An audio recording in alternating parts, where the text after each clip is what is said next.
Bom dia, boa tarde, boa noite. Tudo depende da hora que você estiver assistindo esse vídeo. Pessoal, estamos aqui para mais um vídeo. De início eu te peço, se inscreva no canal, deixa seu like, compartilhe o vídeo com aquela galera que você sabe que gosta desse tipo de conteúdo. O Instagram do canal vai estar aí na descrição para você seguir e ficar por dentro de tudo relacionado ao canal. Aqui onde eu moro tá chovendo um pouco, então talvez vocês vão ouvir aí um certo barulho de chuva, né, no fundo, mas não tá chovendo tanto assim, então não é um barulho que vai atrapalhar aí de maneira intensa. Pessoal, ainda continuamos naquela pegada que eu falei para vocês, que eu ia trazer alguns casos menos conhecidos. Hoje eu trago mais um caso dentro dessa proposta aí.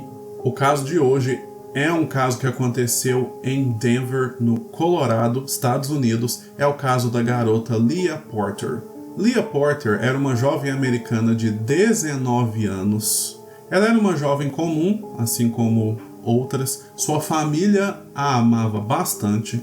O sonho de Leah... Bom, quando Leah estava com 19 anos, seu principal objetivo era se tornar massoterapeuta. Porém, havia algo que estava atrapalhando ela alcançar esse sonho e que também estava atrapalhando a sua vida como um todo. Durante a adolescência, Leah experimentou drogas e, infelizmente, ela adquiriu um poderoso vício em heroína. Acontece que essa era uma situação escondida. A família de Leah não fazia ideia que a garota estava viciada nessa droga.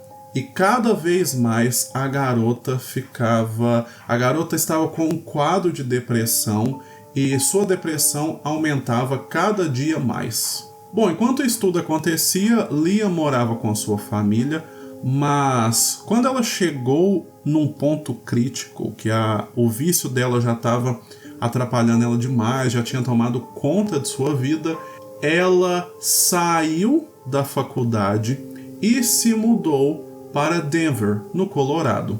Ali em Denver, ela tinha um conhecido, um colega chamado Christopher Wade, de 23 anos. Esse colega ofereceu um lugar para ela ficar. Bom, como eu falei para vocês, Leah estava nessa situação, né, nesse envolvimento com heroína, tinha esse quadro depressivo e esse jovem, esse amigo Christopher, ele se mostrou como uma pessoa que queria ajudá-la, que queria oferecer suporte. Então Leah confiou nele, até porque nessa situação ela se afastou um pouco da família, dos amigos, ela não tinha assim ninguém.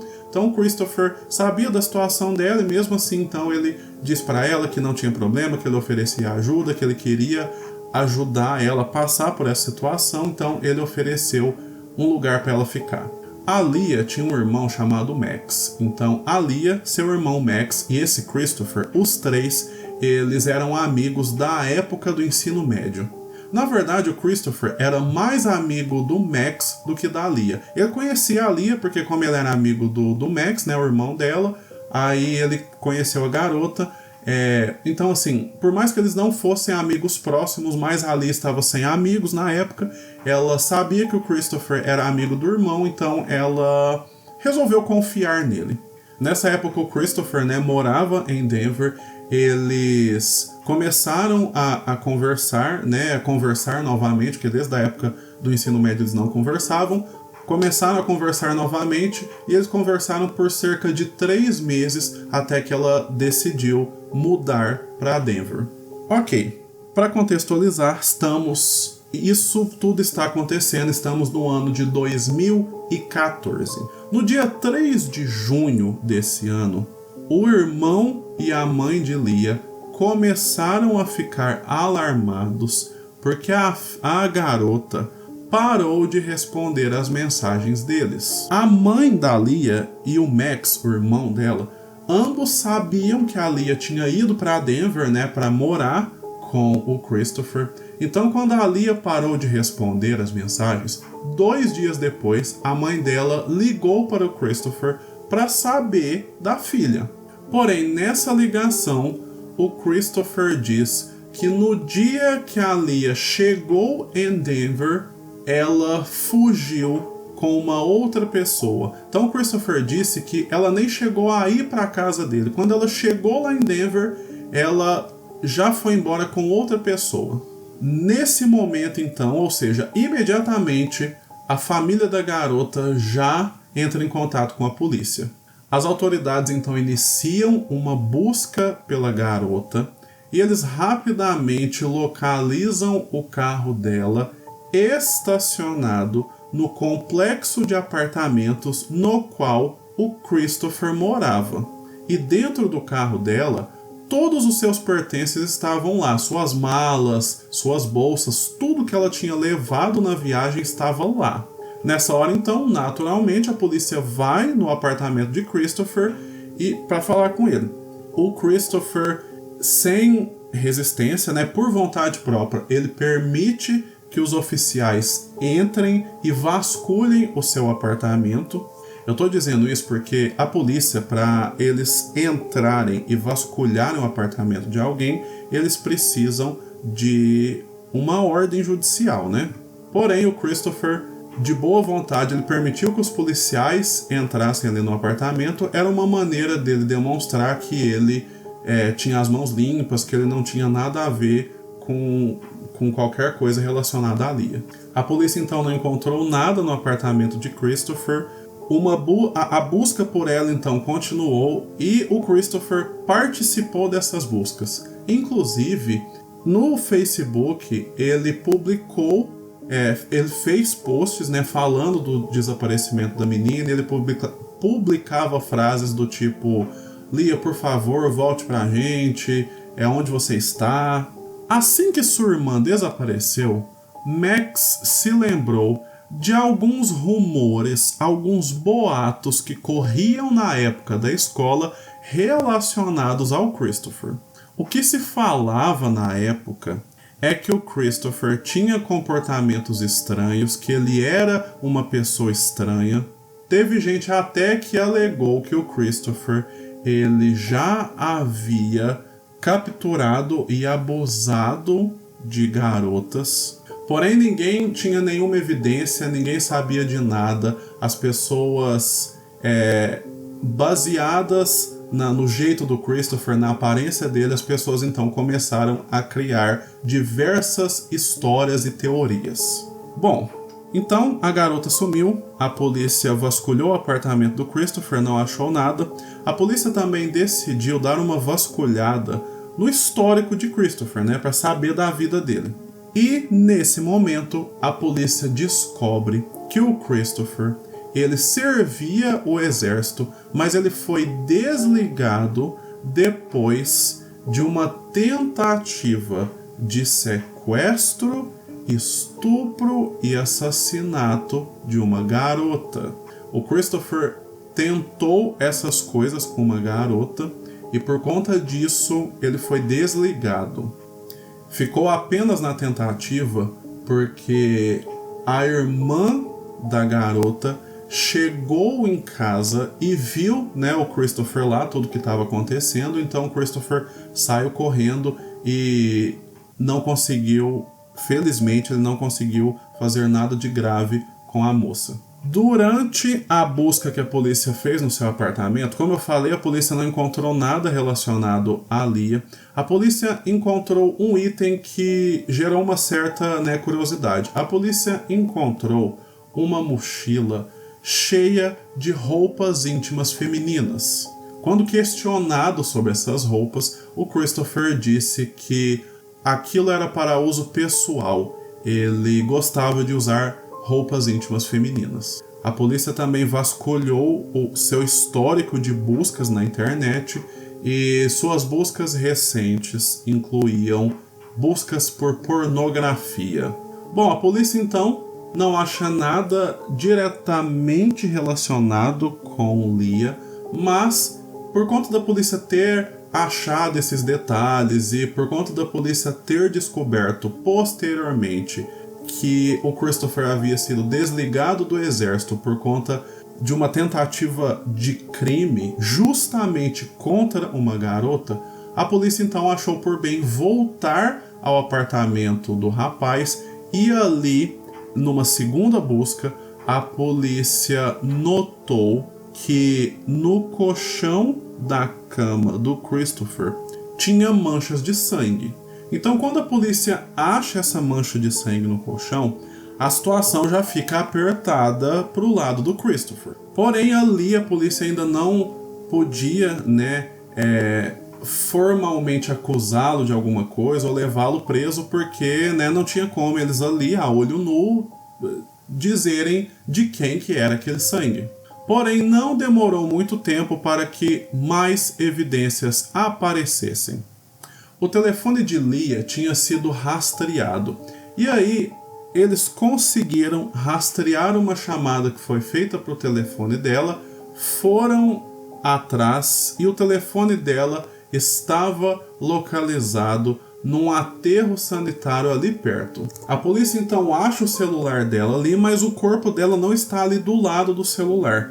Entretanto, a polícia foca suas buscas ali, nesse aterro. Era uma área muito grande, mas independente disso, a polícia foca as buscas lá e começa então a procurar pelo corpo da garota. Nesse momento, então, pressentindo o pior, Christopher afirma para a polícia que ele estava tendo sonhos que o corpo de Leah seria achado em algum aterro sanitário por aí. Ele simplesmente virou e deu essa afirmação para a polícia. E depois disso, ele falou que ele queria um advogado. Bom, e qual que era a situação agora então? Temos essas evidências e assim, tudo leva a crer que o Christopher tem envolvimento nessa história, que ele é responsável por qualquer coisa que tenha acontecido com Leah. Porém, acontece o seguinte: como eu falei para vocês, a área do aterro sanitário era gigantesca e havia cerca de 50 mil toneladas de lixo ali na área. As buscas policiais, então, não seriam fáceis, não seriam rápidas. E por mais que houvesse essas evidências, em casos assim, onde existe um possível homicídio, mas o corpo da vítima não foi achado, em casos assim, é complicado para a polícia conseguir provar a culpa de um suspeito. Christopher, por sua vez, ele tinha pedido um advogado, então ele estava com o advogado, e ele também não confessou nada. Então, sem confissão e com a Leah desaparecida, então a polícia não podia acusá-lo de homicídio, de assassinato, enfim.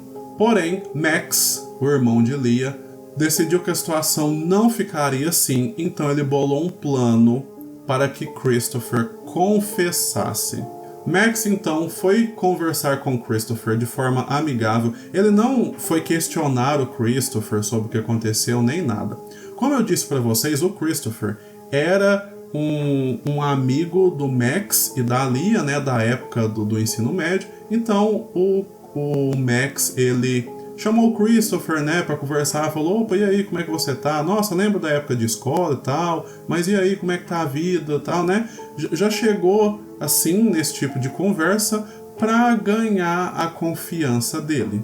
Até porque, como eu comentei com vocês, o Christopher, ele se prontificou para ajudar nas buscas por Leah. Ele inclusive publicava nas redes sociais, coisas sobre a Leah, falando: nossa, estamos muito tristes e tal. Então o Max começou a conversar com o Christopher, passando essa ideia de que ele acreditava na inocência do Christopher, para ver se a guarda dele abaixava. Assim, então, Max e outros 3 amigos dele marcaram um encontro com Christopher em um parque de Denver, e o Christopher, ele acionou o gravador do seu telefone para gravar a conversa do encontro deles. Nesse encontro, então, o Max, ele apela para a sinceridade e ele fala para Christopher: cara, por favor, estamos só nós aqui, fala pra gente o que aconteceu com a minha irmã. Por favor, diz a verdade. Mesmo se você tiver feito algo muito, muito ruim, eu vou te perdoar. Eu só quero mesmo saber o que aconteceu. Eu não consigo mais passar meus dias sem saber o que aconteceu com a minha irmã, nessa indecisão. Por favor, eu só quero saber o que aconteceu. Max, então, diz isso, apela para o lado emocional. Nessa hora, o Christopher, ele decide contar a sua versão dos fatos. Christopher, então, diz o seguinte. Ele conta que a garota chegou no apartamento, que eles brigaram, e a Lia, então, partiu para cima dele. Ele disse que quando a Lia chegou no apartamento, ela estava tendo uma crise de abstinência. Ela pediu pro Christopher comprar drogas para ela. O Christopher recusou. Ela então ficou muito estressada e foi para cima dele. E ela então pegou uma faca para acertar o Christopher. Christopher então, como uma forma de autodefesa, ele estrangulou e matou a garota. Ele conta essa história pro Max e termina dizendo que ele colocou o corpo de Lia na sua cama, colocou um saco na cabeça dela e depois colocou o corpo dela dentro de uma mala. Depois disso tudo, então, finalmente ele largou o corpo dela no aterro sanitário. Nessa hora, então, o Max não conseguiu se controlar. Tomado pelo ódio, ele partiu para cima de Christopher. O Max, então, parte para cima de Christopher, já começa a bater nele. Os amigos que foram com o Max, eventualmente eles puxam o Max, né? Só que os amigos também ficaram tão nervosos que eles deixaram o Max bater no Christopher um pouco, né? Antes de tirá-lo de cima do garoto. Nessa hora, o Max, ele liga para a mãe e diz o que aconteceu. A mãe liga para a polícia para contar que o Christopher tinha confessado. E ao mesmo tempo, o Max também liga para a polícia para dizer que o Christopher tinha confessado e que ele tinha a confissão gravada. Nessa hora, então, não tinha mais para onde fugir. Christopher foi acusado por homicídio em 2º grau. Ele confessou, né? Contou tudo, não ofereceu resistências. Por conta disso, ele assinou um acordo e por conta desse acordo, a sua sentença foi de 48 anos na prisão. Infelizmente, até hoje, a polícia não foi capaz de encontrar o corpo de Lia e os policiais também já enfatizaram que eles não acreditam na versão que Christopher apresentou dos fatos. A mesma versão que Christopher contou para o Max foi a mesma versão que Christopher contou para a polícia, que ele fez isso como uma forma, né, de autodefesa, defesa pessoal. Essa é a história que ele contou. A polícia não acredita na veracidade dessa história, mas independentemente disso, essa história já servia como uma confissão, então o Christopher pegou uma sentença de 48 anos de prisão, ele está preso até hoje, né, cumprindo a sua sentença, e a polícia fica na esperança de encontrar o corpo de Lia. E é esse o caso que eu trago para vocês hoje. Vocês já conheciam esse caso? Deixa aí nos comentários, fala aí para mim se vocês já sabiam desse caso, qual foi sua reação ao me ouvir falar dele. Outra coisa, se você sabe qualquer informação adicional sobre essa história que eu não mencionei, coloca aí nos comentários também. Qualquer comentário é bem-vindo. Quero agradecer você que ficou aqui até o final assistindo esse vídeo. Quero agradecer você que está sempre acompanhando os vídeos desse canal. Eu vou ficando por aqui. Se você ainda não é inscrito, não deixe de se inscrever, não deixe de curtir o vídeo, manda o conteúdo para a galera que você sabe que gosta desse tipo de vídeo. Eu vou ficando por aqui, assim como eu disse, e a gente se vê no próximo caso.